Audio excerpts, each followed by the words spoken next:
the stiff truth.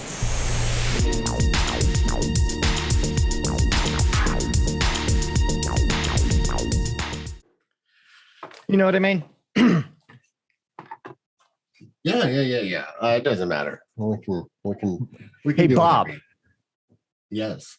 Welcome to the Stiff Truth, a rare, but we've done it before, a AM edition of the Stiff Truth, everybody. I'm Scott Casanova. This is Bob West over there looking sexy as all fuck. How you doing, Bobby? I'm doing well. I'm excited that it's the start of the season. Everything's finally here. The football is here. So yeah, I'm ready. Me too, buddy. In fact, to commemorate the AM show, an AM cocktail. The Manmosas. Yeah. Let's get a little. Now, real quick, before we get into it here, I used a Prosecco. I just did. Not like a regular sparkling white wine or champagne. And I'll tell you why. $6.99 on sale at Costco. Right when I walked in the door, impulse buy. I was like, I need that for the show. There we go. Yeah, good enough. The one in the purple wrapping. You know it, sir. That's the same one. I also have a bottle of that. I have that, and I have this is actually a bottle of Brut. Oh. So it's what's that? Gruet's Brut. But I do what I honestly try to keep a good 2 or 3 or so bottles of Prosecco, sparkling wine, champagne type. Celebratory bubbly. Yes, celebratory bubbly in the liquor at the bar, so that way when something comes up, we have the means to celebrate right away. Because I don't know, I just feel like I'm celebrating a lot. Maybe I just celebrate the small things. I don't know. Hey, I think everything deserves some celebration, but I'll tell you what, man, for what we normally do here, I don't know if this is going to be dank enough. So I think we might need to kick this up a notch when we talk about the potency, the stiffness of the drink needs to go up a little bit, Bob. Are you prepared for that? And how do we make our mimosas stiffer? Make them more manly, I would imagine. So with that in mind, ladies and gentlemen, we present to you the Manmosa. Ah, weird. I just have a random shot of vodka in my hand too. Let's just go ahead and add that. Dump that on in there. Just give it a little bit of a swirl, maybe a finger. It reminds me of Hunter S. Thompson. He's like, for those of us that were in no mood for coffee and donuts, we needed a strong drink. Exactly. That's right. So the Manmosa. Cheers, buddy. Cheers, buddy. That is interesting because you can't really taste the vodka. Not bad, huh? Yeah. Kicks it up a fucking notch too. I'll tell you that right now. Now we are having a stiff cocktail. It definitely does. I'm glad that I have really very little to do today, by design. Yeah. There's no homework to do. There's no driving around and errands to do. We got everything done because today is all about football. Yes, 100%. I'm super stoked, man. Now, let me ask you this, though, because we are doing an AM show, and I'm just concerned about you. I want to make sure that your T's are crossed and your I's are dotted, so to speak. But did you get a little bit of a base in there with food prior to the show? Did you eat something, or are you going to be... So what we have today is actually a little bit unique. So last night, Jessica made spring rolls. Oh, damn. Right? So pork, chicken. Oh, wait, we didn't have pork. So it's chicken, beef, and shrimp. Right? Oh, damn, dude. Bean sprouts, man. She made spicy and a regular peanut sauce. Carrots, cucumbers, all the stuff that goes inside a spring roll. Yeah, and we all 100%. Sat at the table with all the fixings around, and we rolled up our spring rolls and dipped them. So whenever that happens, it's like spring roll for like 2 or 3 days because there's just so much preparation and food that goes into it to make them that you just have a lot laying around. So and they're fucking tasty. They're amazing, right? Yeah. It's one of my favorite things. So So we'll probably be dipping into some spring rolls for the game. Traditionally, it's wings and poppers, but for today, I think we're going to be doing spring rolls mostly, and I'll probably cap it off with some steaks this evening. Spring rolls and Manmosas with football. I mean, it's synonymous. You know what I mean? They go hand in hand. Obviously, we're in our 40s. Well, you're not quite there yet, but we're close. Yeah, we're turning the corner. We're turning the corner, right? Yes. So 20 years ago, it would have been beer, not even food, because we spent all the money on beer. Well, let's be very specific. 20 years ago was September 12th, 2001. So we were literally doing Boilermakers from the local Circle K or 7-Eleven. It was a Circle K, right? I want to say it was. Yeah, and that reminds me, like, if the clerk at the 7-Eleven is going to look at you like you're a piece of shit when you go in at 7 a.m. to buy some Mickeys, then why are you selling Mickeys at 7 a.m.? Yeah.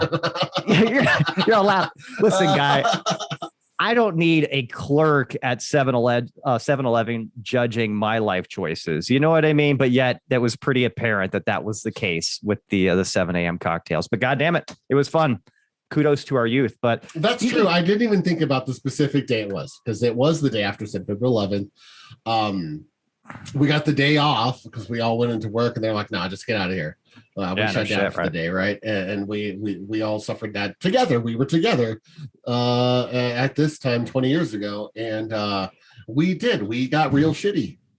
Yeah, I imagine we weren't alone, but Jesus Christ, what a really heavy day. Probably probably one of the most impactful days in history, definitely U.S. history, right? I mean, Jesus Christ. And I will say this, September 11th was horrible. I know this is not an original thought, but September 12th, 2001 was a very, very unique and special day. And I think it's very relevant to just bring up right now, because the country's more divided than it ever has been right now. We could argue about that, but I'm just going to go ahead and say that's a stiff truth right there. And September 12th, 2001 was the one day where it seemed that the only thing that was important was that everybody was Americans, and there was a unity and brotherhood that we hadn't seen, well, in my lifetime, your lifetime, you know what I mean? And I hope, Bob, we can get there again someday without the tragedy as a genesis, because that would be nice. We don't really need that. Well, I mean, I don't know. It's tough because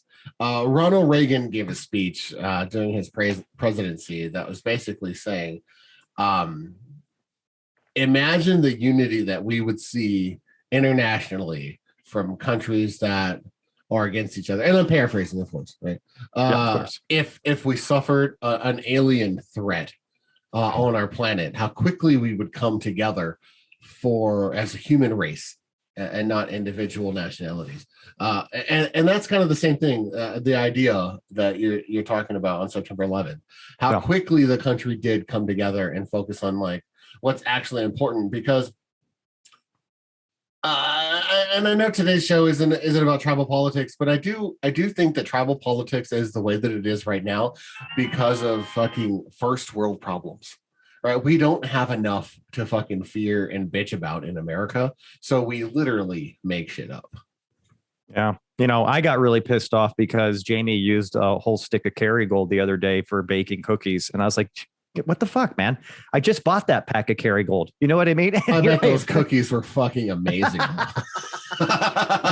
They were, but I'm like, go to the grocery store and buy some shit butter for that kind of stuff, man. I'm using the Kerrygold for something else. But yeah, again, just an example of my problems today. What pisses me off is don't use the premium butter for that shit. Use the bottom shelf butter that we can easily get. I'm pretty liberal when it comes to my premium butter use. so I'll make stovetop popcorn, right? Fresh kernel popped popcorn on top of the stove, and then I will melt a whole like half a stick of Kerrygold butter and drizzle that shit on everyone's serving, like movie style, but like 80s movie style when they still use like actual butter, right? So that's how we do our popcorn. And I would tell you, a little bit of salt and a little bit of melted Kerrygold on your fresh popcorn, it's the best fucking butter in the world. Everyone's like, "Oh, you make the best popcorn." I was like, "The secret's Kerrygold." There it is, folks. Cat's out of the bag. That's the stiff truth right there. Just like the secret recipe for Bush's baked beans. Bob just dropped the secret ingredient for his heavenly, divine popcorn that he makes. I get it all the time. Like, why is your popcorn so good? It's because fucking Kerrygold. Don't cheap out. Put like $4 worth of butter on your popcorn, and you're good. I'm like, hey, Bob, why is your popcorn so good? You're like, I'd like you to stay out of my personal affairs. That's none of your goddamn business. You're a weird guy, man. Well, hey, let's quick salute for everybody. For everybody that lost their lives or anybody that was just greatly impacted by 9/11. Cheers to you. Cheers to America. And Scott, fuck, I love being an American.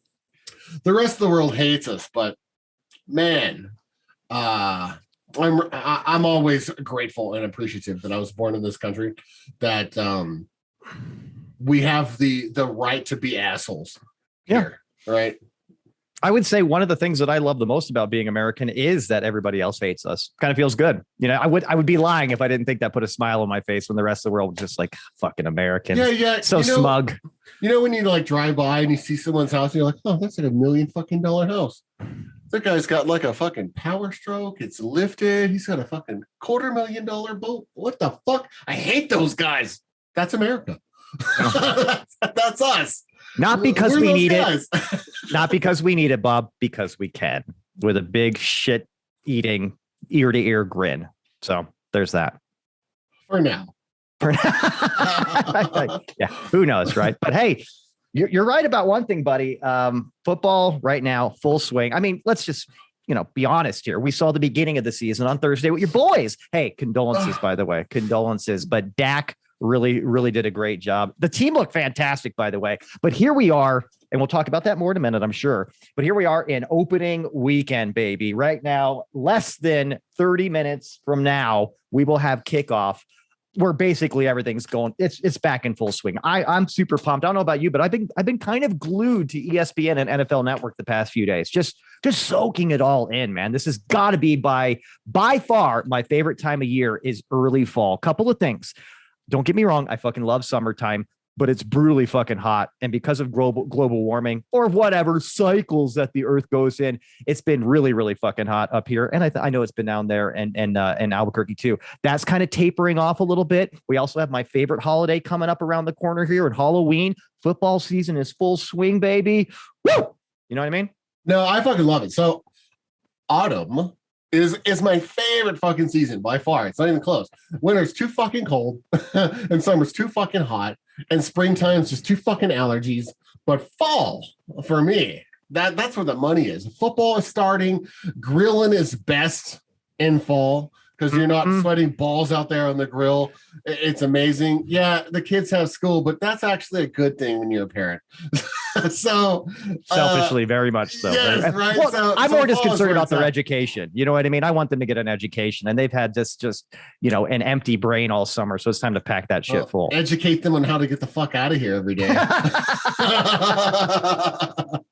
Well, and another little fun fact about Bob is Autumn is also his favorite stripper name. So just thought I'd share that with everybody. No, dude, it's Cinnamon.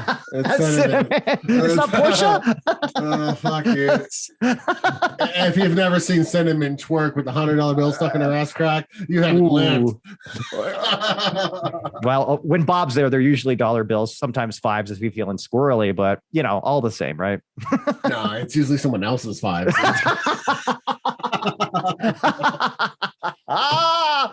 Oh God, football season is here. I am stoked. Now let's talk a little bit about your boys. Oh, what'd you think? What'd you think about that game? So first off, I need to give a little bit of preface. This is the best time of year for a Cowboys, or I would even say a Redskins fan, right? Easy fella, Washington football team. Oh, my bad. I don't want to be racist today, but fired up. But it's the month of optimism, right? Like the 2 weeks before the season starts and the first couple of weeks, you have all this hope from a mediocre fan, right? We're going to really do it this year. A fan of a mediocre team. Which like you and I are. Both of our Yes. teams are perpetually 8-8, 7-9, 9-7, or 9-7, 8-8, 7-9, right in that area. And You know so what's right interesting now, too is there's always a lot of hype about both of our teams too in the preseason. So there's always this like not just blind optimism from people like us, but like I think Washington should have the best defense this year for sure. Like totally, like the Cowboys have the most high-powered offense this year and the best receiving core. There's always a lot of chatter. do you want to know why? People love us. It's because when you look at NFL franchises, the Skins and the Two for Washington football team and the Cowboys are two of the most valued franchises in the league. That's true. All right, so that's why is they have this tradition and they have this loyal fan base and they have this money flow that comes in and it creates expectations. But both owners are always like, I don't really give a fuck about winning. I just want seats here, asses in seats, and I want to maximize my monetary fucking operation through the season. If I only want to spend just enough to maximize my profitability, and winning doesn't really matter to me, as long as my fucking bottom line is healthy. And that's kind of where we're stuck at from like owners that are successful outside of football, where they don't really care about the football so much. Jerry Jones does a great job at selling it, but it really actions are what counts. And the actions say that it doesn't really do a whole lot to try to win. Yeah. But moving on from that, as far as the game Thursday, Hold on. I'm going to pour one out for my homies real quick before you start talking about that. So for Cowboys fan, lifelong, born and raised in Dallas, if anyone wonders why the fuck I like Cowboys and I live in New Mexico, I was very impressed. Dak is Dak. And honestly, anyone that's seen Dak in the last couple of years knows that Dak can throw for 400 yards against any team. That's just Dak. He's really fucking good. And anyone that says he's not is just fucking hating because he wears a star on his helmet, or because he's like black. You know, one of those. Kind of to both, but I'm just saying. So if you don't like Dak, you're a racist. Anyway, so okay. so last year, he led the league in the first 5 games until he got hurt and broke his fucking leg. Like, what's that? Joe Theismann style, right? Yeah, It's fucking nasty, but he came back. But anyway, up until week 5, he was actually leading the NFL. No, they were lights out last year. Categories, right? Yeah, they were scary. So he's actually earning his money because that was contract year for him. He got paid. He makes like $45 million a year, something ridiculous, which is whatever. Or Dak. But now, the interesting thing is that last year the Cowboys had a historically bad defense, one of the worst defenses in NFL history. Right, the just Swiss cheese defense, Olay fucking tackling, like just a terrible team. And then this year, the interesting thing about all of that is their defense looks greatly improved. So, playing the Super Bowl champs, they look pretty goddamn good. Now it was a high scoring game, but it's also Tom Brady and the Buccaneers, so I wouldn't expect anything less. And of course, it was high scoring. The Bucks had one of the best offenses last year. Yeah, and the Cowboys, before Dak went down, had the best offense last year. So I expected that. What I didn't expect is the Cowboys to like go out there on the opening drive and hold Tom Brady to 3-and-out. And get the ball back. That's huge. And I was just like, wow, can they actually like force punts this year? That'd be great. They really need that, right? So their defense looks improved, right? And so that's good. But the biggest improvement that I saw was, I think it's a result of year 2 of Mike McCarthy. So they actually created what's called in the biz a game plan. Wow. Tell us more. so you can't run the ball on Ndamukong Suh and that defensive front for Tampa Bay. You just can't. No one could all last year. You can't run the ball between the tackles. And so the Cowboys simply didn't. They decided, okay, well, we can't do that. We're just not going to waste plays trying. So they're going to do something else. And they threw the ball almost 60 times, right? Yeah. Zeke ran the ball maybe 10 times, right? And so, and that's fine because they moved the ball up and down the field and because of it.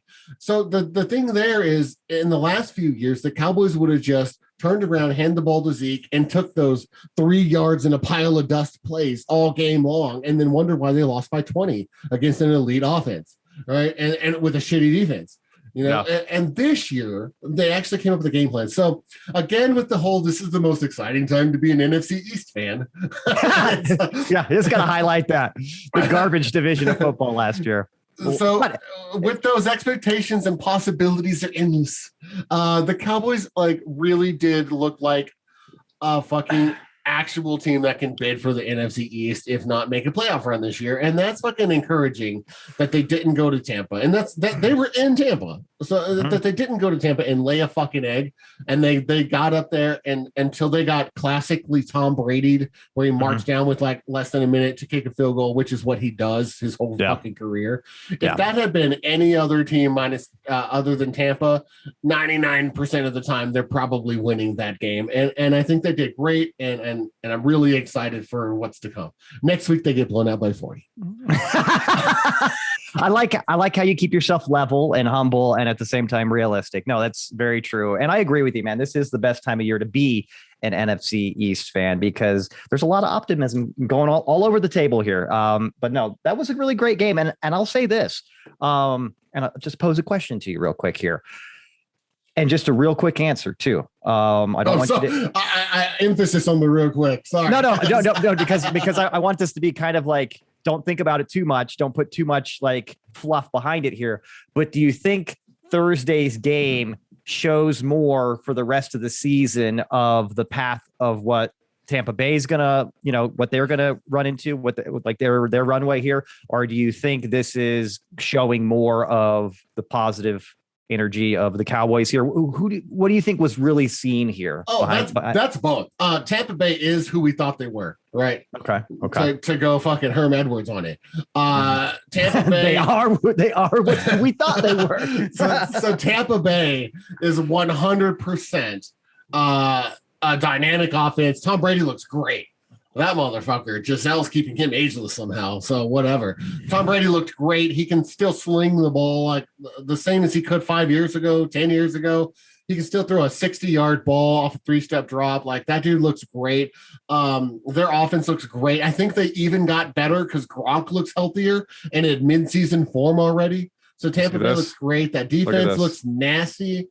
Yeah. So I think they are exactly who we think they are. They're the Super Bowl champs, and every bit that expectation should remain for the Bucs. I see them going right back to the NFC Championship, if not really close. They're fucking a championship team through and through. The Cowboys, they look greatly improved, right? And I think if they really are as good as that game says, then the NFC East is in trouble. Because the NFC East is not greatly improved. Hopefully Fitzpatrick can breathe life to the offense of the Skins because their defense is top notch. So if that's the case, then they can be a problem for any team because a good defense can stop a good offense every time. Defenses win Super Bowls, baby. That's what they say. Exactly right. But I mean, the Eagles and the Giants probably are contenders. They're rebuilding, both of them with young quarterbacks. So it's really between Washington and Dallas this year to try to figure that out, unless something crazy happens in New York. You never know. Philly. You never know. Or there could be a big injury to one of our teams, and all of a sudden they just kind of carve their own way. From all of that, I haven't seen what the offense looks like with the Skins, but I would say from that game that if I was at NFC East, I'd be like, fuck, there's a team that's clearly above the rest of the squads. I take Thursday's game, my big takeaway, just the way it ended. I was like you had mentioned, though, and this is what I think is unfortunately going to be the case. And I say unfortunately because I don't want to see a repeat and Brady get another ring and run out of fingers. You know what I mean? But I have a feeling that was a little bit of foreshadowing here for how the season plays out, where it just says Brady can still do it. The team didn't get lazy in the offseason either. I think they got better. I think they got stronger as a unit, and we may see them going all the way to the end again. So I hope I'm wrong, because goddamn it, it'd be sure nice if this optimism that we have right now would leak into reality, and all of a sudden, hey, there's a playoff game. Washington, I want to say Washington at Dallas to make it a little bit more realistic. I think you guys might have the edge right now, but honestly, I haven't really seen much from my team yet. I don't have a season with all the starters, like a game under our belt yet. We'll have it very shortly here, but again. And you never know what Scary Terry's going to do with his 1,800 yards receiving this year. So. I'll tell you what, you gotta I mean, maybe it might have something to do with you picking him up in fantasy, but you got a hard on for Scary Terry this year, and I like it. I'm just going to say that right now. I'll tell you this. He's one of the best receivers in the division for sure. Yeah. And it's like him and Cooper and everybody else. And that's I think that's clear. So, I'm excited. I want to see what Washington does because Ryan Fitzpatrick's, he gets the shaft a lot. He does. But, he's a solid quarterback that's been on some pretty mediocre teams. All right. So when he's on a team that he's asked to basically kind of minimize your turnovers, which is tough for him, but he's also always been playing with a shitty team. So, and not always. I mean, he had a stint with the Bills. They had a great defense, right? But they didn't have a whole lot of offensive weapons. He's extremely extreme in his streakiness. You know what I mean? He's either fucking lights out. Oh my God, how is this guy not a Hall of Fame contender quarterback? And then he'll come out the next couple of games and he just throws a million picks and looks like dog shit. Hence why he's been a quarterback slut for multiple teams. You know what I mean? Right. And I think that because he's on a more balanced roster, it is a great opportunity for him to shine and a great opportunity for your team to actually get there. And if he sucks, you guys get a great quarterback next year. So honestly, I'm always playing for next season to a certain extent, being a Washington fan. But I'll tell you this, with all the movings around, and the trades and whatnot here, I'd like you to weigh in here too, but I'm just going to start here. I think that who's going to impress that maybe not everybody thought so. And I could say that just by the fantasy drafts that we did, I don't know how he kind of stayed around for a long time. I think Julio Jones is going to be fucking fire this year. And I don't think a lot of people are really giving him a lot of credit right now. That's just what I think as a Tennessee Titan. So he's got the perfect opportunity to finally be free. All right. And he's with the Super Bowl caliber team. You cannot double team Julio Jones on the Titans. You cannot. Because there's AJ fucking Brown on the other side, who is like Hulk Hogan of receivers, right? He will shed 3 defensive backs and go score on you like DK Metcalf, right? He's that type of build. And then Julio Jones isn't that much different. No, he's maybe not as aggressive, but he's a big, strong dude on the other side. But then what are you going to do when you have Derek fucking Henry running for 2,000 yards or close to it every single year? And not to mention a decent quarterback in Ryan Tannehill. You have to pick your poison with that team. And I think what Tennessee did was pretty epic. I think they won the offseason for real. Let me say this too. I 100% agree. And also what's going on in Houston right now, just fucking open the door, the floodgates, so to speak, for Tennessee to dominate that division. No problem. I mean, who do they got to worry about? The Colts? Come on, please. Carson Wentz, whatever, dude. But the only thing stopping them past couple of seasons, the Jags. hey, we may be surprised. You know how I am about rookie quarterbacks. I got to see it to believe it in the NFL. It's a different speed game than, playing in college. But I really think that the doors are wide open right now for easily the Titans to take this division and just not even have to worry about the division and just start game planning for the playoffs. That's my thing. And Houston with Deshaun Watson right now, they're literally going to sit him every single game until he can get traded with all the shit going on with him with like the 20 or something sexual assault allegations that he has. That team's just a mess right now. And that was honestly like their competition in that division for the past couple of years. Yeah, this guy's like getting caught a couple more times away from fucking selling pudding pops. Deshaun Watson, what the fuck happened to that guy? Dude, talk about wasted talent. I don't even know if he got drafted in our league. I didn't even pay attention. Honestly, I think it would be stupid to draft him unless it was like auto draft at the end of the draft and you just didn't get any quarterbacks the whole time. You're like, fuck it. I'll pick up somebody that I know is good if he ever gets on a team and is able to start. I mean, he's got, rightfully so, I know this can be debated or whatever, but he's got more of a negative stigma on him right now than Michael Vick had after the dog fighting shit. You know what I mean? Because this is this is like people. You know what I mean? Not animals. 100%. Yeah, 100%. Yeah, I know that we feel bad for the dog, but we also feel bad for rape victims. I don't know why I laughed. Jesus Christ, Scott. Wait, you know what? I'm just going to blame it on the Manmosa and just have another drink. Yeah, and I don't know, man. We might have to like go get another one here. You look like you're running low.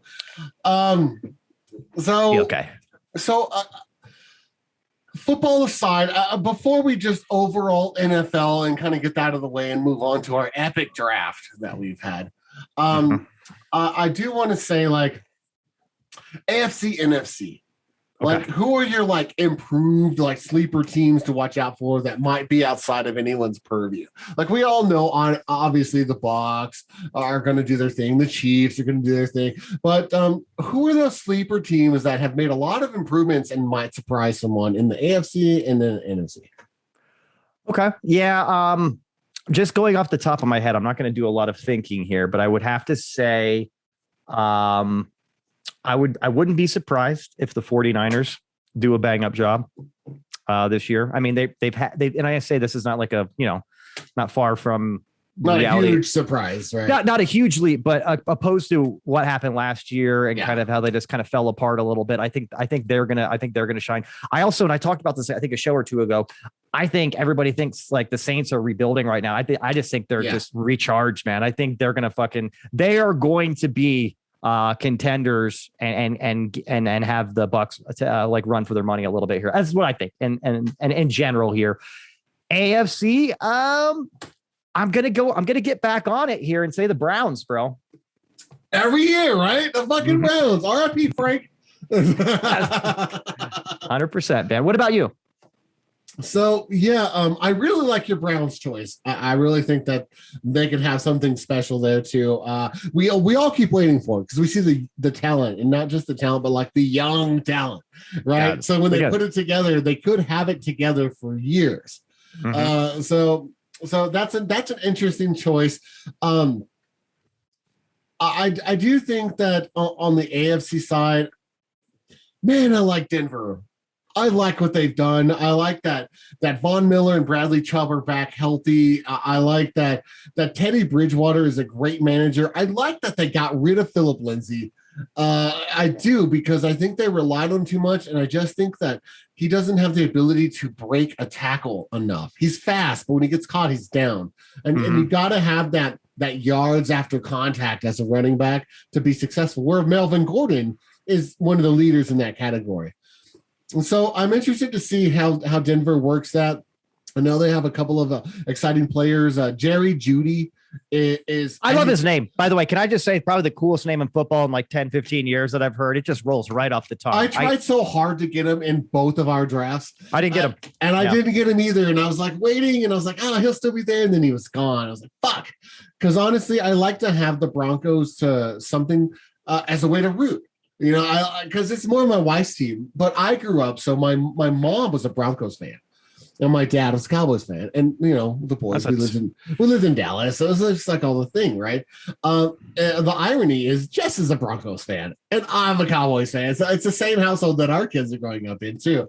But I grew up with John Elway, Steve fucking Atwater. Right, watching these older Bronco guys in the late 80s and early 90s just go get destroyed by fucking the Redskins, right? I was going to bring that up too. I was going to say 42-10, but right. But so I grew up with that Broncos team, and then so in the 90s, like I when they're really good, and Elway's late in his career, and he had figured everything out, and he had the personnel around him to do it, and they were a dynasty. They were dominant, right? It was really enjoyable to watch, especially since the Cowboys dynasty had ended at that point. Just specifically, they were probably the team that ended it, right? Well, quick question for you here, and I know you still have NFC to talk about here. Do you think Teddy Bridgewater has a runway in Denver, or is he just a bridge to something else? I love Teddy Bridgewater, and I do think he's there. So Teddy Bridgewater, he is a great fucking game manager, right? A lot like Alex Smith. Right.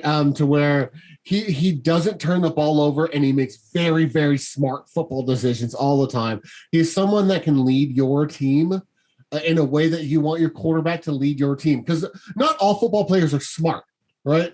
Let's just be honest. Some of them are athletically gifted and they get by on their talents their whole life. And then they don't really understand the nuances of football. Not to say that football players are dumb, but if you have someone with a very high IQ that can think in the moment and react like that and run a game, Tom Brady, Peyton Manning were excellent at it. They're on-field coaches, right? Mm-hmm. Where they were cognizant of everything going on, game clock, situational football, personnel changes, everything. They had it all. Teddy Bridgewater is very much a game manager in that sense. Yeah, not Hall of Fame level, but Denver doesn't need that.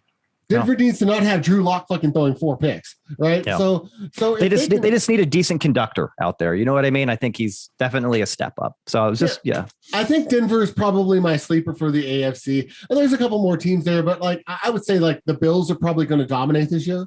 But I don't think that's like a sleeper. I think that's fairly obvious. I think last year at the beginning of the season, if we would have said, watch out for the Bills, people would have been 50-50. Like, I don't know. Josh Allen the year before kind of was lackluster, but I think he proved himself not to be an underdog anymore. Last year. Josh Allen, here's the stiff truth. Josh Allen's one of the top 5 quarterbacks in the NFL.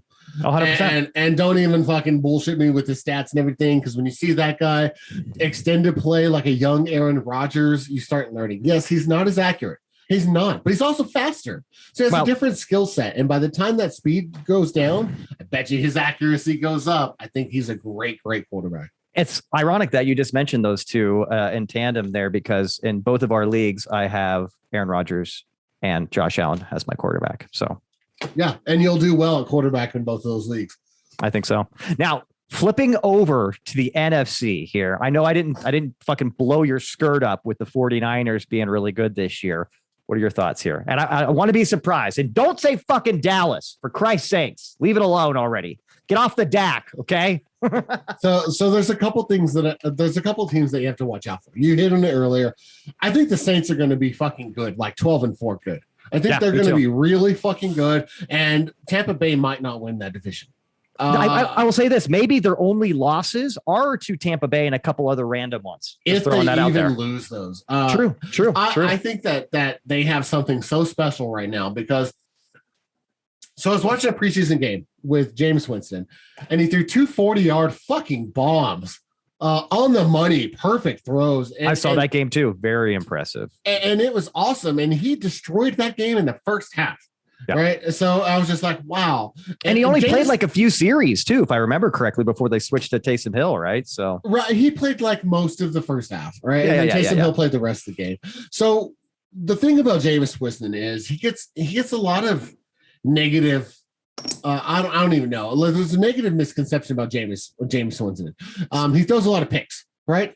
And what Bob's trying to say is all those picks that he threw a couple years ago never really happened. That was fake news. Well, he also averages a high yards per attempt. Well, can I say this? So I will say that a couple years ago, he did throw 30 fucking touchdowns. Yes, he threw 30 picks, and I think that diluted the fact that he threw 30 touchdowns. You know what I mean? So that's why I think people have that off balance kind of idea of him. Yeah, there was also a Hall of Famer that threw a lot of picks. His name was Brett Favre, but everyone fucking loves him. Jameis Winston is a gunslinger just like Brett Favre.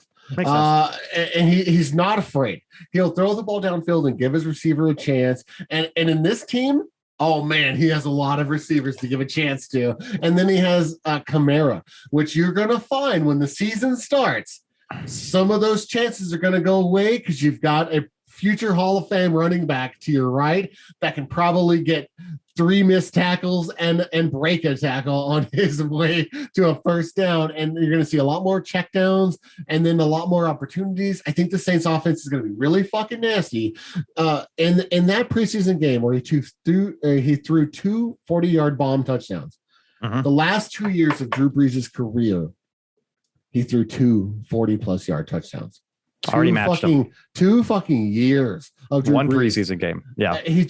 I don't know if he didn't have the faith anymore in his arm or what it was, but that again, Drew Brees, one of the best quarterbacks ever. That's not arguable. But then the last years of his career, much like Peyton Manning, that yards per attempt just kept shrinking down because of the lack of muscular ability to throw that ball 40 yards on a laser, which for some reason Tom Brady still can. That fuck him, right? I think it's baby blood. That's what it probably is for him. It's like he hangs out with Tom Cruise and they drink baby blood. That's right. So. Of course. So other than the Saints, come on, give it to me, Bob. Oh, there's another team. Yeah, there's 32 more, I think. You laugh. I'll stop doing it when you stop laughing, Bob. You know what I mean? Well, I forget the other sleeper team that I was going to mention. I don't want to waste the time of the show because this second Manmosas is really doing its job. It's good, isn't it? Right? Talk a way to fucking step up your AM cocktail game right here, baby. This is why the wives want to take you shopping after mimosas. Yeah, right. Seriously, just a little bit loosened up. Your wallet's a little bit looser too. Yeah, you know? That's right. Loosen the wallet up. Let's go. All right, hold on. I got another one here. All right, I got another one real quick on the NFC side. I had time to think about it for a little bit here. Arizona Cardinals.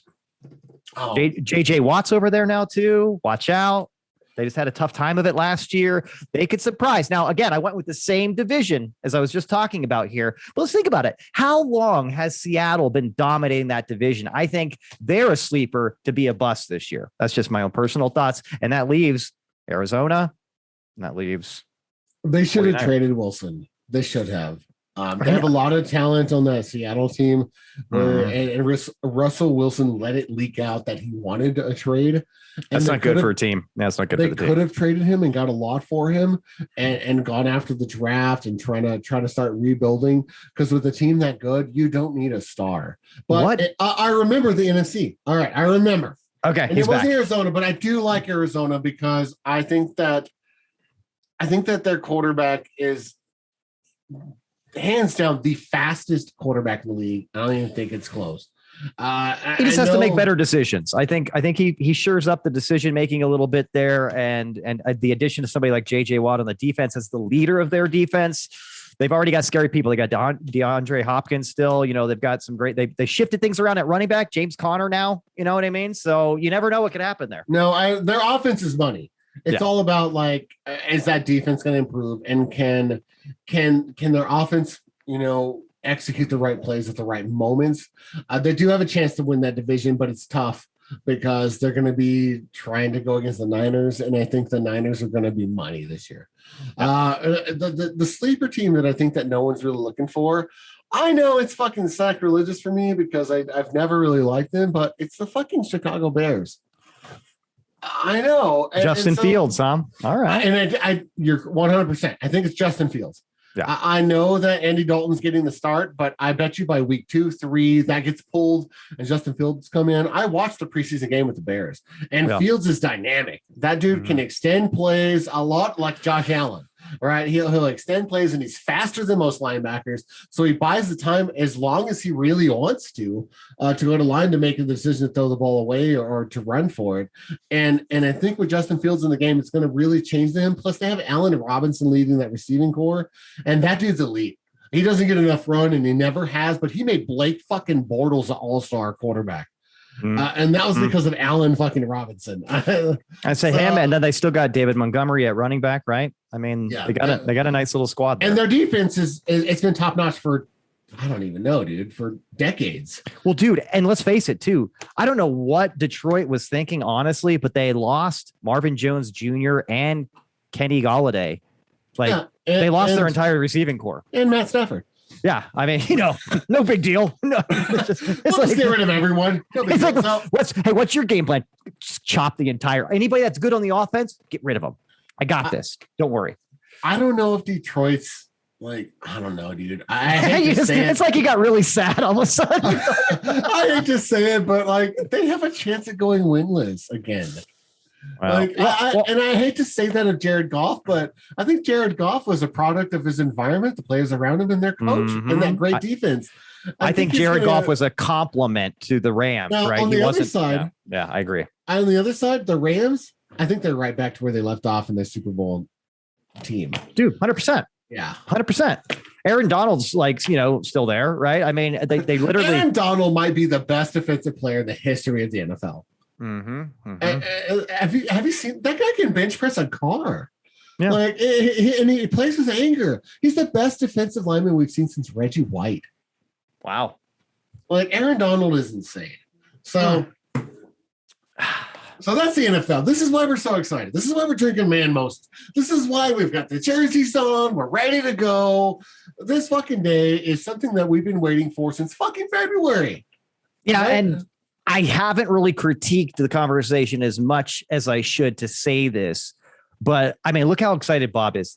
It's been like about, I want to say 30, 45 minutes, somewhere in that neighborhood. And Bob hasn't dropped any kind of weird gay innuendo yet. You know what I mean? I mean, he's just really excited. Well, I mean, there's time. You're like, hey, and a pivot. No, all kidding aside, we do love it. Now let's jump in here. We're all very optimistic right now, especially for Washington and Dallas here. But I really had this. Can I say this? This is the first time. You can say whatever you want. It's your show. That's true, right? I'm going to go ahead and say this. Thank you for that, Bob. I need the boost of confidence. Sometimes I'm a little reserved. I'm a little worried what everybody will think about me. But this is the first time I've been in 2 fantasy leagues. Now, granted, we're both in the same 2 leagues or what have you. But it really did make, I'll definitely say this because it was very interesting to me. When we were doing the fantasy draft for our second draft, it made fucking the decisions on who I'm going to draft way fucking easier, because if I already had them on my squad in our first league, I wasn't so concerned about needing that person in our second league. And it made those kind of waffling decisions between a couple of different guys just that much easier. I think moving forward, this may be the thing I do, which I have to say as well, I'm going to be that much more stressed out later today when I'm toggling between both leagues, screaming at 2 different lineups because, they're lackluster. But so let's give a little bit of context, right? Okay. So I've been playing fantasy for like 15 years, right? I was in this league for like 6 years, 7 years, something like that. I finally won my league. Finally won. Got the championship, got all the money, whatever. The league got the chicks, got the khakis. You know what I'm saying? my league commissioner literally shut down the league, stole all the money, and just like ghosted everyone. The year that I fucking won after like a decade. Like, it was crazy. Did you ever get paid? Of course not. No, he fucking stole my money. So fast forward, I was like, I'm going to start my own league because this is bunk. I need a good, legit fucking league. And I got with my boy, Travis Chafee. Shout out to Travis. Co-commissioners, right? So we started up this league, and this is about 6 or 7 years ago. And we started up a league in the very first fucking year. We had someone cheat. There was fucking collusion. This is worse than voter fraud. This is Russian fantasy collusion. So it was back in the day. They gave up a player and they're like, well, I'll just give him to you this week, but give him back to me next week so you can win your game because I'm on a bye. Right. It was a situation like that. Right. And we found out about it because the dude didn't return the player. So the other dude that was colluding like hit up the commissioners like, hey, we made a deal and he was supposed to return my player. And I was like, you realize that that's fucking cheating, right? And can I ask this? Do you remember the player? To this guy's credit, yes. It was running back for the Cowboys, the ex-Raider. Oh my God. Number 20, McFadden, Darren McFadden. Ah, okay. Weird that this was all over McFadden. Interesting. All over Darren McFadden, right? And so anyway, I was like, you realize that's cheating? He's like, I didn't know because it was his first year playing fantasy. Okay. And I was like, all right, ignorance. I'm sorry. That's okay. But we refunded everyone's money. We said, we'll still keep playing. These guys are kicked out of the league. We'll automate their teams and we'll keep playing for pride and we'll play for the championship. Well, the guy that won actually fucking died. In a complication of surgery. Oh my God. His name was Scott Kingston. So then we were like, you know what?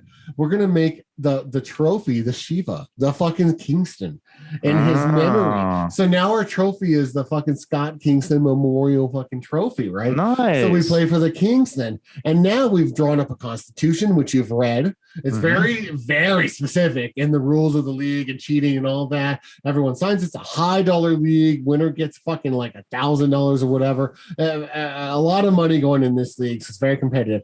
But that league's been going on for a long time. We have a multi-tier trophy for I think it's 36 years or something like that. We anticipate playing fantasy until we die. We do. Right. So fast forward all that. Well, my wife has been like, well, I want to play fantasy. And I'm like, you can't be in our league. It's very sus if I have two people in the same house as the commissioner of a high dollar league. And I was like, oh, we just can't do that. And I was just like, but, me and Scott started talking, let's make our own league. Our wives can play. We can have more leeway. It'll be like less crazy, like money wise and everything. So we made a side league. So now you and I are in both leagues, but this time our wives are involved. So there's a little more stake in the game. And in fact, I'm playing my wife right now. Interesting you say that too. And Jamie used to play fantasy in the same league as me, years ago. I say years ago, not that many, but she hasn't played in a few years, but she's been itching to play again. She's kind of been just spectator wise looking at me like every year, like, hey, he's freaking out with fantasy. And again, that's what kind of brought up this conversation. Like, hey, we should do a league with our wives, get them in there. In fact, the name of our league is Married with Children. I like it. It's good. Which started out, I will say, it started out to be, it'll just be like, 4 to 6 of us. And then you had to go advertise it on Facebook and boom, bam, we're up to like 10 people or 12 people, right? Like 10 people now. Yeah, it happened fast. Real quick, which is because now we got some old school boys in there and some other people mixed in. You got the young boy in there too, right? For his first fantasy. Oh, football. yeah. Daring is playing his own fantasy this year, and he bought in with his own money. They grow up so quick. His first gambling. They really do.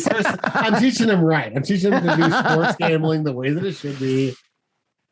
Now, I will say that we both pump faked it. We both bluffed on auto picking on both of our leagues. We both talked about it too. I auto picked a couple of guys. I auto picked my last couple on our second draft, but of course I auto picked with guys in queue. yeah, exactly. But true auto picking we didn't do. I think we need too much control, and it is it's high stakes. Even if it was $1 buy-in, it's still high stakes for people like you and I. Were very competitive, but I did think that was interesting. We both talked about it prior to both drafts. Like, I don't know. I'm really super busy. I'll have family here during that day. Maybe I'll just go ahead and auto pick. I was thinking about the same thing. Maybe no bullshit. I was fucking balls deep in that queue, drinking profusely as well during it.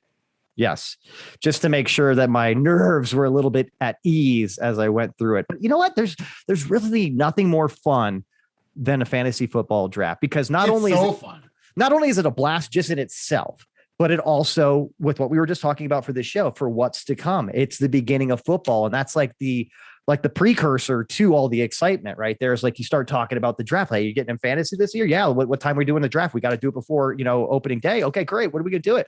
It's just a lot of just energy happening there. And man, I had a good time. Now, did you take one draft more seriously than the other? I have to ask. I thought I would, but I didn't end up doing so. Honestly, no, not really, because the amount of money invested in both isn't like incredibly different. So 50, 100, whatever. I might have actually taken the draft with our wives a little bit more serious to not get shown up by our wives. Now, correct me if I'm wrong. It would be very ironic and funny if Jess just beat the shit out of you this year, won it all, and she auto picked. Well, she's poised to beat me this weekend. I mean, we'll see what happens. I didn't do well because I had a couple players going in that Tampa Dallas game, and one of them was Zeke, and he had like 10 points because he he wasn't in the game plan.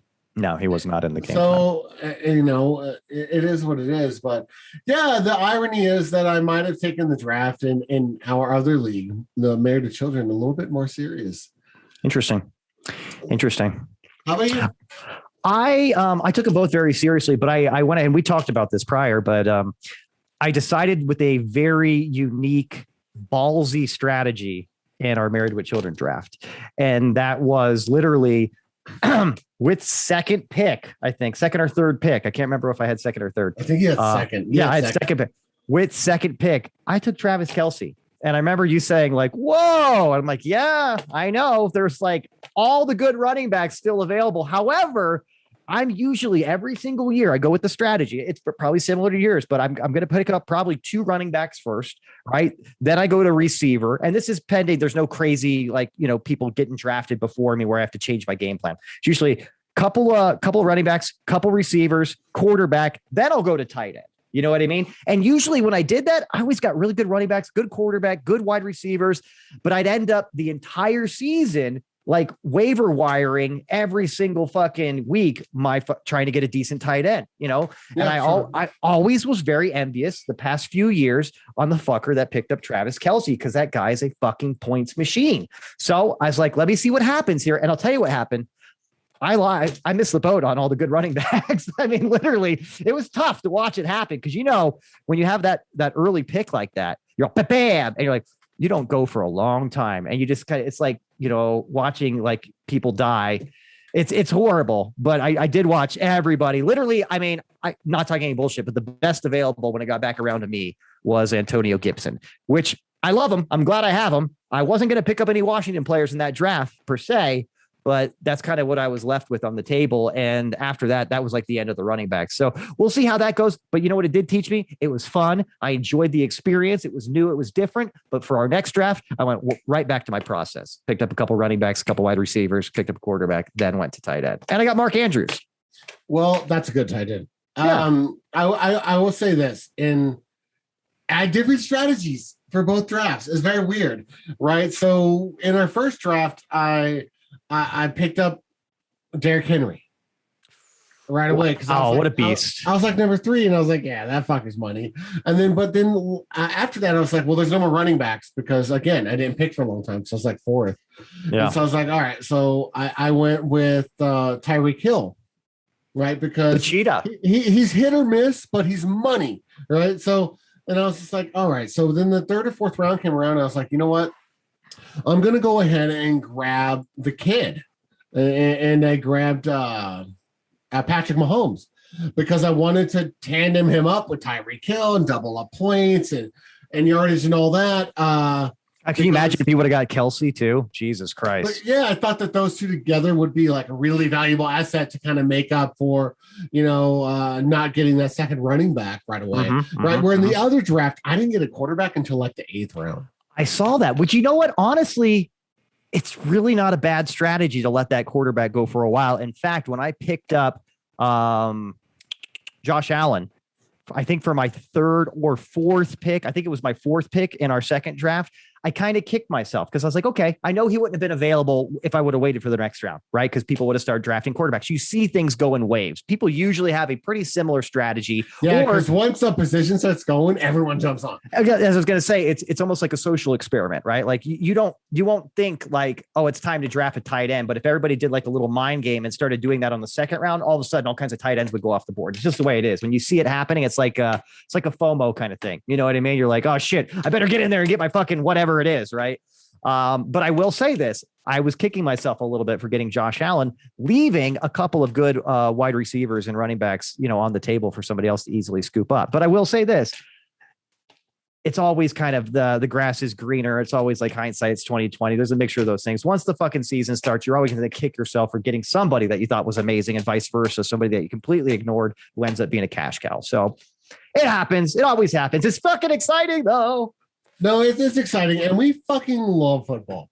I mean, really there's only a handful of like my friends that I've had for a long time that really love football, and I like fucking love and live and breathe football. I played for like 6 years. I fucking love football. I'm from Texas. I love football. That's my thing. I've always played football. I've always loved football. I teach my children to love football. I fucking got my wife to love football more. Like this is the thing. And when it comes to like my friends, I only have a couple of people from high school that I actually played with that I still even talk to. One of them is Richard. Or us, baby. Which we actually played football together, and we're still great friends. And if you guys need pest control in Austin, you fucking hit up fucking Third Rock Pest in Austin, and he'll hook you up. There you go, Bob. Nice little plug. but he's in our league. Yeah. So that's fantastic. But as far as like talking football, like a lot of people just don't get it. Like you get it, I get it, Richard gets it, but I only have a few friends at this point in my life that I can talk to about football. So and when everyone's wondering why the fuck are these guys not talking about Afghanistan? Why are these guys not talking about, fucking Biden and Trump and whatever the fuck politics you guys were hoping to jerk off to today? And we're talking about football. It's because we fucking love football. Yeah. And that's why, and you guys have to listen to this because that's us. we're being genuine, and you have to deal with our shit because we have the microphone and you don't. So just shut the fuck up and listen. I'm Chevy Chase and you're not, right? It's that kind of element right there. But you're absolutely right. And one thing I will add to that too is I find myself looking outside myself, if that makes sense, kind of like taking a step back when I'm talking to you about football. Just yesterday, me and you were talking about football. I was on my phone. We were doing a virtual shot, which has actually become a thing now. I think more people like all the time. Yeah, more people to do this. First of all, hold on. I'm going to get back to my story in a minute, but me and Bob are good friends. We live far apart, COVID, all that bullshit too, right? So something that me and Bob have kicked up recently is doing virtual cocktails. And it's actually very, very fun. You can use the video chat format of your pleasure, whatever you like there. We use Facebook Messenger video and we jump on there. We tee it up through text message, make sure we're both available and ready for this because sometimes we might be actually doing stuff.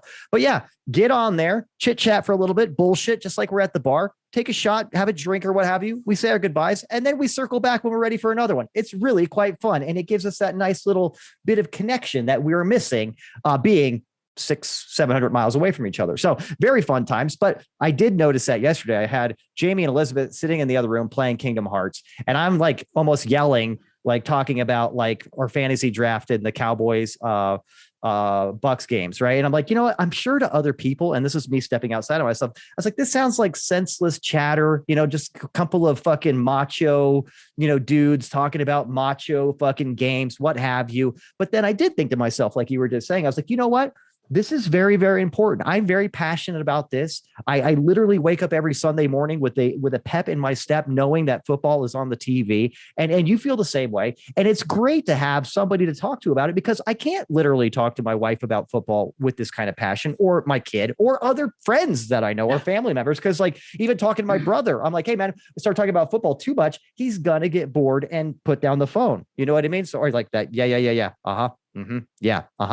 It's like, that kind of thing. So it's a very special thing, Bob. I'm glad you and I have that. And to all the football fans out there, God fucking bless you and God bless America. Okay, I'm done. Well, on that note, I think we're done. I think we're out of time. Football has already started. Our games are started and we've droned on enough about football. Let's edit this shit and get it out the door. I think we're good. I hope you guys all enjoyed today. Scott, take us away.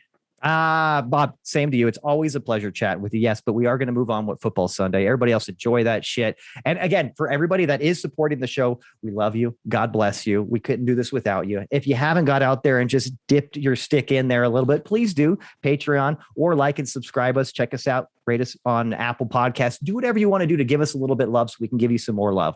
But other than that, guys, we love you. We'll see you next week. Cheers. See ya.